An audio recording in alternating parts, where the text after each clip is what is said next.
The Act is a 2019 true crime series that portrays the relationship between Dee Dee Blanchard and her daughter Gypsy Rose Blanchard. Gypsy Rose was born in 1991 to 24-year-old Dee Dee and 17-year-old Rod Blanchard. When she was only 3 months old, she was diagnosed with sleep apnea and had to use a breathing machine when sleeping, but that was only the beginning.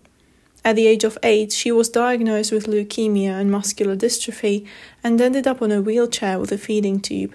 Her mother reported that Gypsy suffered from asthma, seizures, and hearing and visual impairments.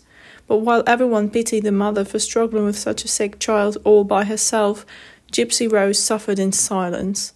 Not only was she completely healthy, but her mother was abusing her by giving her medication she didn't require, subjecting her to numerous unnecessary surgeries, hitting her, and denying her food. The huge number of seemingly unrelated conditions, however, didn't appear suspicious to experts for years. But all the conditions she suffered from were in fact fabricated. Her mother suffered from Munchausen syndrome by proxy, a personality disorder characterized by imposing a factitious disorder on someone else in order to obtain emotional gratification.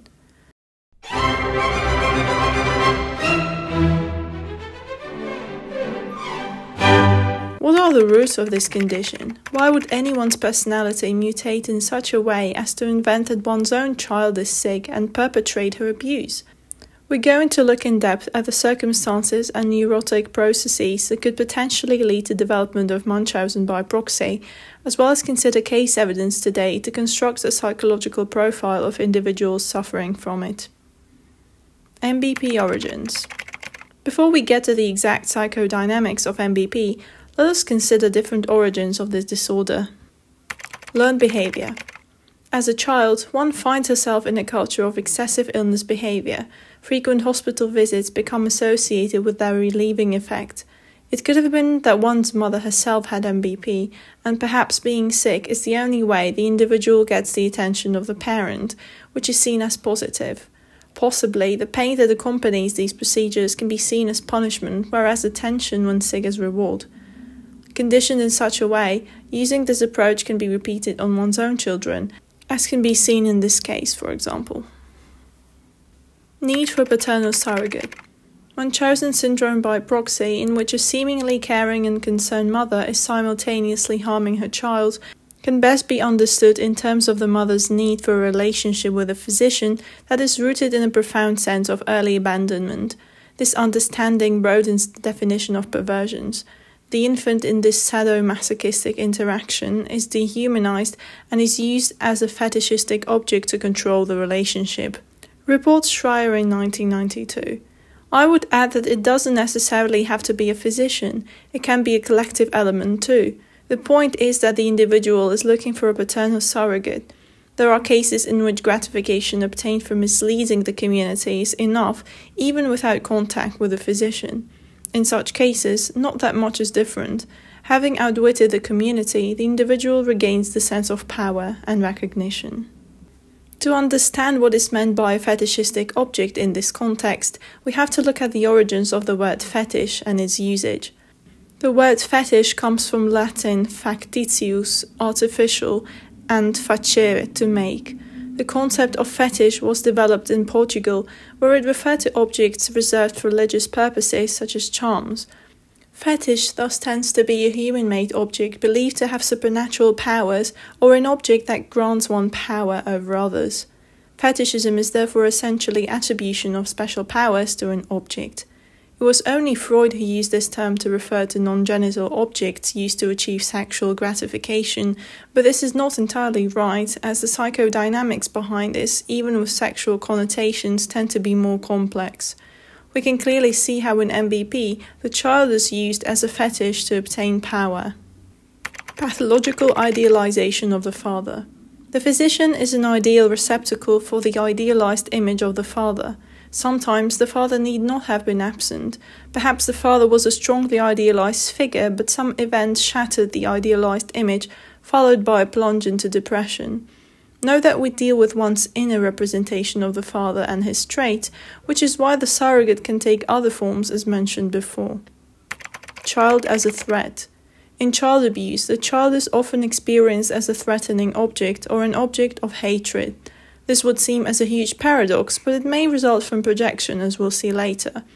I would therefore say that this is not the root cause of MBP, but a symptom. It could be mistaken for one, though. Coping mechanism. Destructive behavior towards self or others is a pathological substitution for a healthy coping mechanism. In MBP, we're dealing with underlying rage and disillusionment, denied mourning that attempt to be resolved through the compensatory relationship with the physician. MBP characteristics. This condition is prevalent among women, especially those that work in healthcare, or in other words, women that specifically choose to be in the position where others are under their wings, so to speak. This in a sense puts them in the power position, since the patient is always a weaker subject. Gypsy Blanchard worked as a nurse's aide at some point herself. We should note here that it relates to charitable acts in which individuals often engage simply out of a will to power or in an effort to create an admirable persona which again makes them in their eyes better than the rest, feeding into the power complex. When this behavior becomes pathological, it tends to appear as an expression of a profound inner sense of early abandonment. There is a void that one feels has to be filled by others, as it should have been filled by one's individual self, whose development was meant to be supported by one's parents, which didn't happen, and this is why MBP tends to manifest as a form of narcissism that directly uses the other person as an object to center the attention of the world on himself or herself. What separates MBP from someone with a narcissistic personality disorder only is that in addition to the narcissism, there is an effort to emulate the primary parental relationship with usually the physician using the child, as it were, as a medium. The reason for this is that the physician is an accurate representation of the parent in the sense that he appears to be omniscient, more powerful and respectable than one, which allows an individual with MBP to first venerate and then denigrate, serving as an outlet of vengeance towards the parent's past abandonment or maltreatment. He becomes a receptacle for the projection of a somewhat deified figure whose recognition individuals with MBP wish to obtain, and then to show the world that they're better than that figure via deception. This relationship is therefore compensatory, and the harm done to the infant is seen as a mere byproduct. Some individuals afflicted by a history of abandonment, however, act in a way in which they want to make sure their child doesn't suffer the same fate. But this can go wrong as well when the care becomes excessive, which signals an unawareness of the exact boundaries between independence and protection. Paradoxically, it can also mean that one indeed enacts their past abandonment, becoming one's parent, but in a symbolic way as the child's true needs are ignored. Consciously, however, this is to satisfy the individual's need to appear different from that abandoning parent by fulfilling one's duty. The unconscious reality tells us that the individual in question is simply reenacting what their parent had done, hence why history of abuse tends to become a chain. In MBP, in addition to this, the parent sees the child as an object used to emulate contact with a physician upon whom the parental imago is projected. This could be seen as an unconscious effort of the psyche to get compensated for what had been lost, whether through neglect, abuse, or absence of the parent, which tends to be the father. This is because whereas the mother tends to be the nurturing safety net of assurance, the father is the one that provides recognition and helps the child to develop a sense of self that matters in the wider world. In MBP, deception is used as a means to power and narcissistic gratification. The goal is to be able to say, I am the one who outwitted you, see? Do you see me now? I am better than you. To achieve that, a respectable object, usually the physician, must be devalued. This also helps us understand why individuals with MBP switch doctors so frequently. Once the doctor comes closer to the realization that something might be wrong, he no longer serves a purpose. He must be in the unknown for this to work. We can thus see that we come across some complex dynamics in MBP. As Kaplan puts it, a woman dissatisfied and disillusioned with everything the real world has offered to her is possessed by the idea that a certain kind of person does have the power to fix her: a father, a priest, a husband, a movie star, a surgeon, a son or a daughter, and to bring her illusions to life and satisfy all her frustrated desires. He or she will compensate for the humiliations of her childhood and rectify the mortifications of her feminine condition. When that certain kind of person is found, that is, created and invented, the erotomanic pursuit of this fictive phallic power assumes a force and intensity that eventually subsume and consume all a woman's strivings and ambitions. So, to sum up the characteristics of MBP, manipulation of others into a caring relationship as a coping mechanism that is ultimately self-defeating, usually in an effort to escape grief or blame. This is manifested due to a strong desire to emulate a parent-child relationship that was lacking and is now highly idealized and projected onto a third party. The child can be seen as an intermediary object used to achieve a relationship that would provide narcissistic gratification, while also serving as an object of hatred resulting from inner disappointment with oneself. A 1985 paper reports a case of a woman suffering from MBP, and they also include her own depiction of her condition, which is rather insightful. We can clearly see the need to establish a position of power through deception of a party in an important position, or in other words, simulating the parent that knows more than the child, due to a dire need for recognition and emotional gratification derived from it, as well as infantile rage originally directed at the absent parent. Common traits of individuals with MBP. History of self-harm and drug abuse. In the literature, a history of self-harm including arm cutting and drug overdoses, as well as lifelong problems with alcohol and drugs, are reported consistently. This ties back to the tendency to release anger passively, or in other words, towards oneself, which is then substituted by the child, a narcissistic extension of oneself. It's not uncommon for those with MBP to have had a history of Munchausen syndrome, which means that they fabricated their own disease on their own body. It's quite possible that being seen as a thorough carer makes using one's own child instead more alluring in terms of fulfillment of the narcissistic need. In a way, the harmful tendencies only acquire a different subject. Passive other half. The perpetrator tends to be the mother. The father of the child tends to play a passive role, which allows for the perpetration of the abuse. This is consistent in the literature and was the situation in the Gypsy Rose case too. Ironically, it seems to reflect the perpetrator's real relationship with the father. Narcissistic and borderline tendencies with comorbid personality disorders. Compulsive pathological lying, overly dramatical presentation, controlling behavior, excitement derived from endangering another's life, taking unnecessary risks, and power complex are all very common in individuals with MBP. A lack of remorse. If the infant dies as a result of MBP, which tends to happen, individuals deep into the condition rarely show any lack of remorse or depression associated with it. The child and the healer. As I've already mentioned, the core of MBP is establishment of a compensatory relationship with most often the physician through using a child as a sort of sacrificatory object. Sometimes it's not the child but a pet or husband or wife or someone close who serves that purpose, but again the dynamics don't differ much. The individual is dehumanized and objectified and is but a means to a goal. Reportedly, Dee Blanchard was also poisoning her stepmother and might have killed her own mother by denying her food.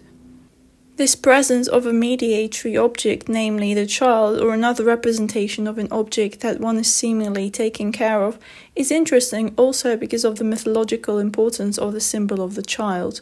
In the past, things sacrificed to deities were those that one valued the most. Even the story of Abraham and Isaac, or an evolutionary perspective, indicate that sacrificing one's child is the highest form of sacrifice, which is perhaps the reason why this mother-child-physician dynamic is most frequent in MBP.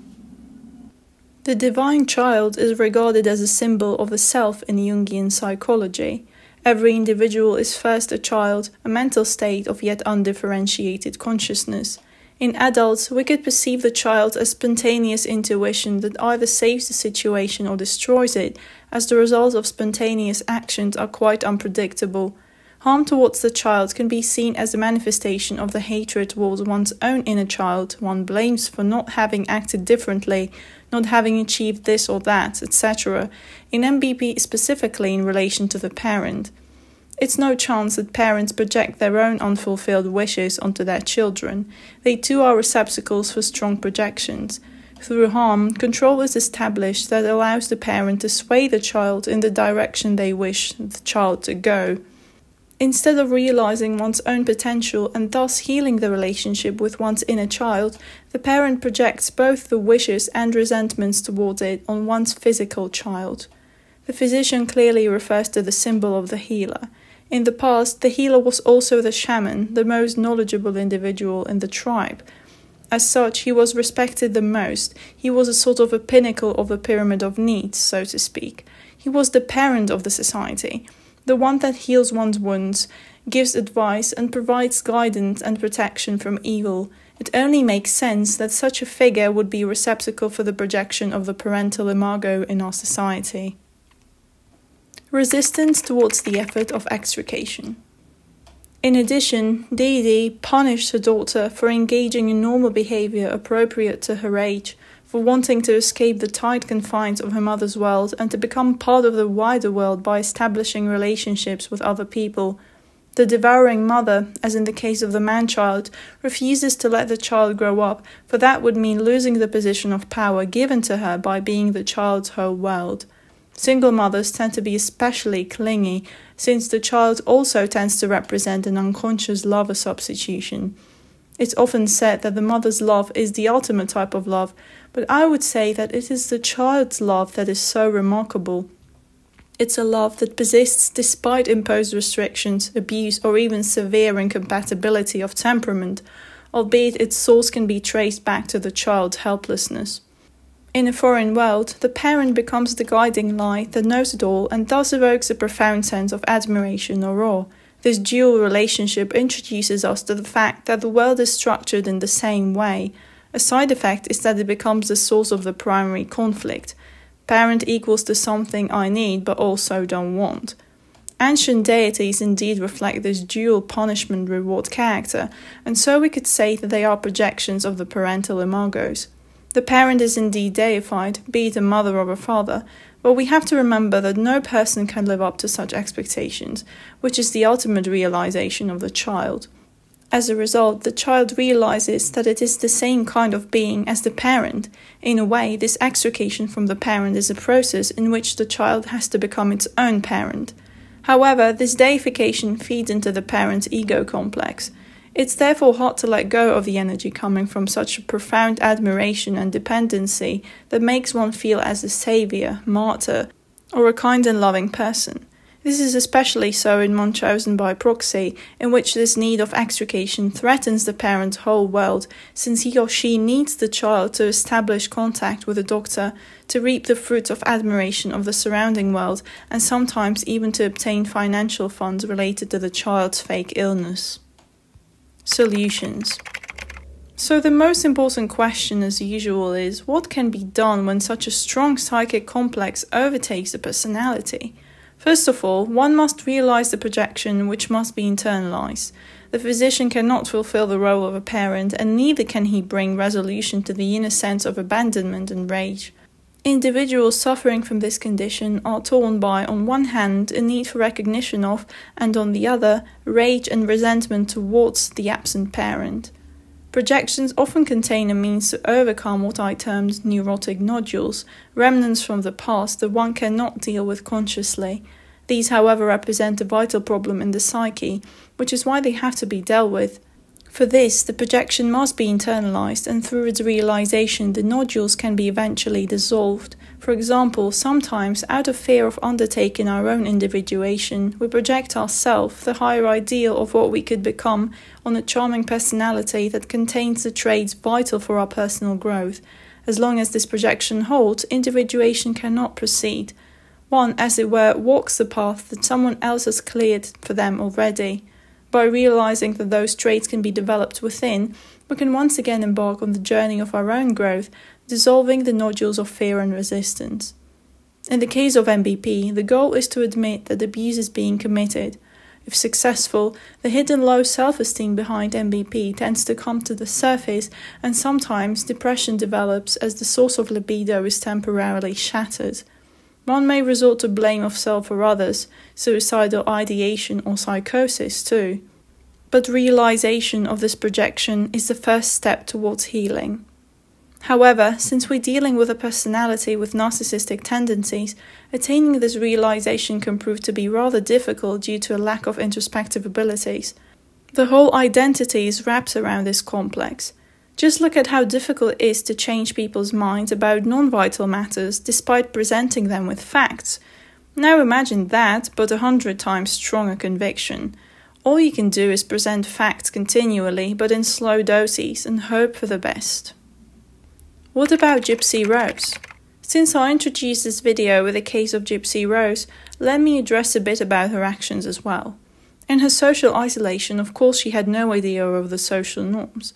She was kept in a fantasy with her only contact with the outer world being the internet. Young children tend to engage in a murderous fantasy when confronted with obstacles. They often wish death upon others, but that's because they equate death with removal of the problem, not with the actual act of murder. Indeed, when Gypsy asked her then-boyfriend to kill her mother, she wasn't fully conscious of what it would mean. She distanced herself from the action itself and only lived it in fantasy due to her desperate need to free herself from her abusive mother.